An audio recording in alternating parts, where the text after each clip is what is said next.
Let's look at how we can create a new email using the Outlook web app 2019 or Office 365.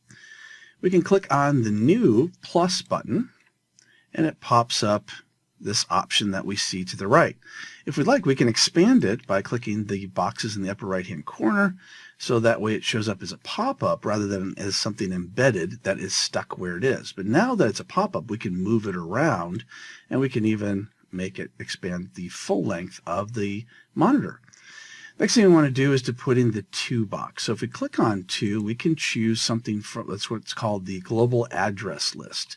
And we just click in search for the name of the person we want to send to.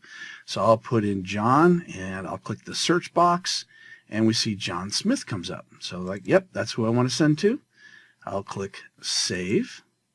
And now John is in there. Now, if I've never sent to anyone into this particular person and I can't find them in the global address list or they're outside the organization, I just go ahead and type in their full email address. For instance, we can do robert@techpublishing.com. And I can say, click to use this address. So it wasn't in my global address list. It wasn't in any contacts. I just manually typed it in. So that's another way to do it. We also have the CC option. Basically, it's a carbon copy, makes a copy of an email. So it's not necessarily directly to that person, but that person is also reading it. Next thing I would do is to add a subject. So we'll say this weekend. And in the body, I'll say, are you coming to the party? And I'll just put in thanks, see you soon. All right, so now that we have that, what we can do is we can highlight the text that we've typed and we see a box pops up. So here I can make the text larger or smaller. I can make it bold, italic, underlined, or I could even change the color or add a highlight. There we go. Let's take the next one and let's make it so it's going to be a different size and a different color. So now that one's red. So the colors don't really match all that well, but that's okay. It just gives you a good idea what's going on. And we see along the bottom the basic same types of things that you would see in Microsoft Word. You can make a bulleted list, such as if we highlight this and we make a bulleted list, we can see it does that. Or we can say make a numbered list, or we can take it away completely just by clicking again. We can also click to increase the indent if we want, or decrease the indent. And we can make it in the center, on the right-hand side, or back on the left. We can also insert a hyperlink if we want. Let's say we make the see you soon a hyperlink. So we highlight that, and we click on the insert hyperlink, and we say CNN.com. Click OK.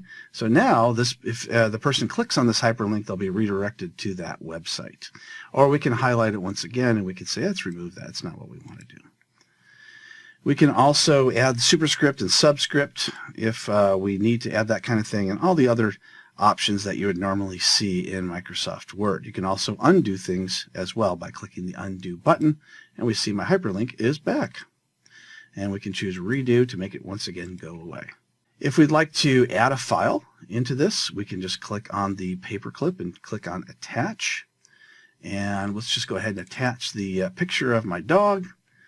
And then if we want to, we can insert pictures in line. So we can say, hey, let's just insert it as an inline picture if we want to do it that way. And look at that. Oh, that's much better. We can add in some emojis if we want. There we go. And then we can also make the toolbar disappear, reappear. If we hit the drop down next to it, we can add additional things such as we can save this as a draft if we're not ready to send it, show the from information. We can do check names, set importance. We can say, hey, this is a super important email. So when they see it in their email, it'll show as high importance. You can switch to plain text if they have trouble, maybe like an older type of file or program that reads email. We can click to switch to plain text. We can show additional options and accessibility issues. We can check to make sure that people can read that in case they have issues with that. Once we have everything we want, we can just go ahead and click send. And now that email has been sent. And we can go to the sent items and just confirm that it did get sent, and there it is. So that is how we send an email with all its different options using the Outlook web app and Office 365.